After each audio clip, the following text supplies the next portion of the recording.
Reyes, Nevada, Andres Cortez! Lagi niyong sundan, huwag magpapahuli. Pag-usapan ni bakbakan. Isa na namang napakalaking laban ang mapapanood ng mga Pinoy na mahilig sa boxing.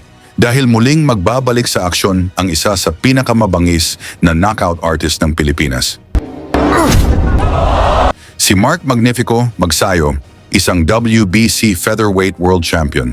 May 29 na panalo, 19 dito ay knockout, at 2 beses pa lamang natatalo. Kapag nakakita siya ng pagkakataon, isang suntok lang ang sapat upang tapusin ang laban. Puwersa na taglay ni Mark Magnifico Magsayo. Bagsak na naman! Kung saan naging mas mabilis at eksplosibo siya ngayon at napakadelikado. Ito ang ipinakita niya sa kanyang huling laban sa Zuffa Boxing, kung saan pinatigil niya si Fiergal McCrory sa ikalimang round. And he's looking to chase him down here. Uppercut as well. He's teeing him up with that jab and looking for the big headshot here. Ngayon, isa na namang malaking pagsubok ang naghihintay. Makakaharap niya ang undefeated American boxer na si Andres Cortez, Tubong Nevada, USA. May 25 panalo, 13 knockout. Wala pang bahid ng pagkatalo.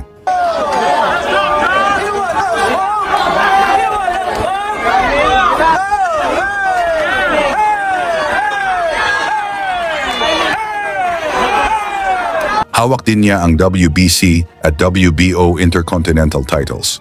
At isa sa kanyang mga naging biktima ang Pinoy boxer na si Genesis Servania na kanyang pinabagsak sa unang round. Pero bago ang kanilang bakbakan, balikan muna natin ang isa sa pinakamapanganib na knockout ni Magsayo. Nang makaharap niya ang Mexican boxer na si Rafael Reyes. Bago pa man magsimula ang laban, mataas na ang kumpiyansa ng kampo ni Reyes. Ayon sa kanila, hindi raw aabot ng 2 round si Magsayo. Ngunit pagdating sa aktual na laban, sila ang nabigla. Bago yan, pa-like at subscribe na lang kasama ang bell. Malaking tulong yan sa aming mga content creator. Sa unang round, malakas ang simula ni Reyes, pero nanatiling kalmado si Magsayo. Pinag-aaralan ang bawat kilos ng kanyang kalaban. Reyes trying to work with the left foot. Sayo.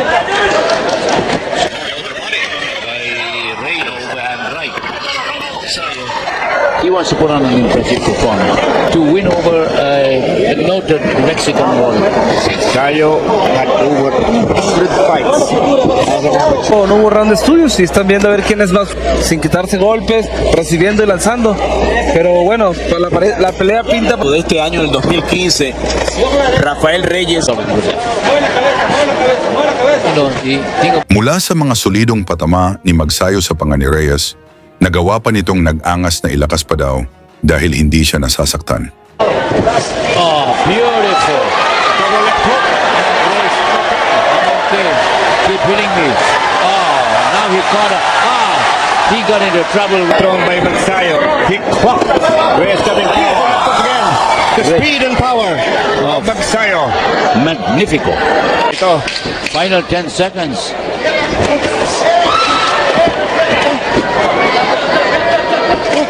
Very competitive opening round. Yes. Sa ikalawang round, unti-unti niyang nabawi ang momentum. Mas madalas nang tumatama ang kanyang mga suntok. Much pomade. Vaseline on the face of Reyes. Delikado at baka mapunta sa mata ni Magsayo. Tama. Buena también la combinación de parte de Rafael Reyes. Yun ang importante. Good right. Reyes, right in front. Dumaganti agad si Reyes. Matapang ito si Reyes. Good uppercut. Parehong malakas sa dalawang boksingero. 20 shots by Magsayo. A flurry of left hooks. And Reyes is smiling. Mula sa mga solidong kaliwa ni Magsayo na tumama, tinawanan lang ito ni Reyes at talagang hindi daw siya nasasaktan. Reyes, very competitive. Magsayo showing speed and power, but also getting a taste of the power of Reyes. Va para enfrente como buen mexicano. Guerrerito Rafita, yo también lo conozco. Oh, Left by Reyes to the southpaw stance. Oo, nag-iba siya. Tumatama talaga yung kaliwa niya. Que conecta con las dos manos. Una maquinita de lanzar golpes, una maquinita. Este invicto filipino. Falla Rafael Reyes. El jab de Sa ikatlong round, nagkaroon ng kontrobersyal na eksena. Nagpanggap si Reyes na tinamaan ng low blow, ngunit hindi ito pinaniwalaan ng referee. And that was clear. Ayaw kaya Bainsa. No. Low blow. We'll see later in the slow-mo. At ito Pero ahí fue un poquito, le faltó un poquito más de ética al Magnífico, ¿no? Nanggigil na sa galit itong si Reyes nang hindi niya mapatamaan si Magsayo at talagang naghamon na ito ng sabayan at walang takbuhan. Reyes says, let's get it on. The crowd. Hindi nila gusto. Ahora le lanza un volado de derecha que falla. Has to be very careful. Don't get wild. So we have a third round knockdown. Credited to Magsayo. Ay, qué magnífica derecha lo agarró. Esperando. Lo contragolpeó muy bien, le entró la... Tomasayo. Dando ahora los ganchos. La combinación. Sa ika-4 na round, si Reyes naman ang gumawa ng malinaw na low blow. Pero hindi na apektuhan ng Pinoy. Back yung sarili ng low blow. Payback. May konting payback.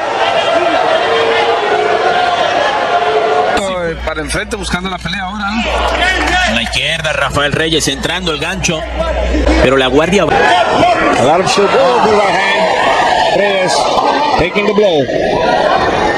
Matapang Good ito. left. Matapang ha. At malakas yung sumutok. Ang ganda ng palitan. Sulit na sulit ang aksyon. Rapid fire mula kay Magsayo pero binaliwala ni Reyes. Nada, Rafael Reyes.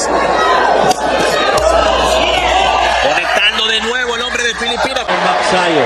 But that must, alam mo na, Magsayo must get a little frustrated. Maganda rin eh. Oh, because he's hitting with some great shots. And Reyes is fighting back. Yeah, Reyes is fighting back. Torres on the go. Noquearlo, no sé, arrancar la cabeza en el buen sentido. Big right hand, cracking right hand. There was a wallop of a right hand mula kay Mark Magsayo in the black trunk.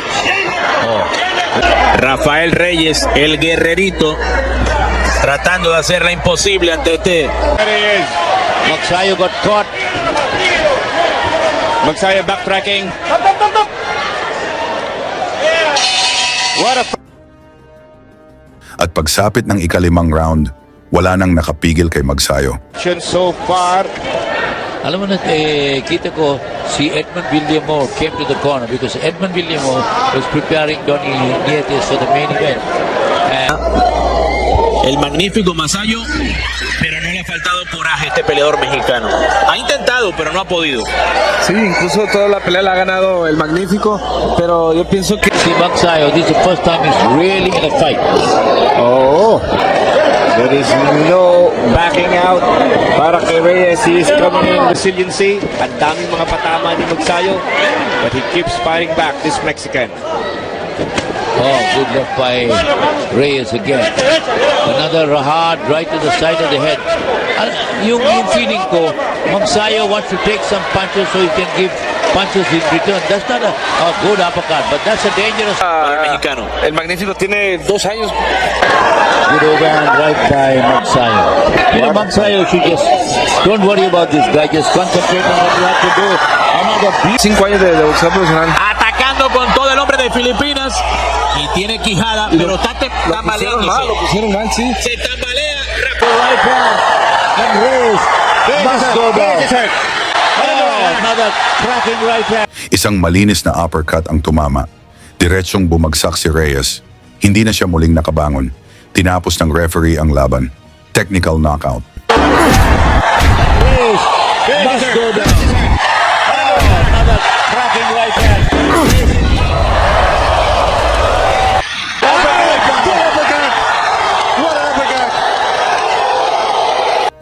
Sa inyo namang palagay, pwede pa bang mag-world champion?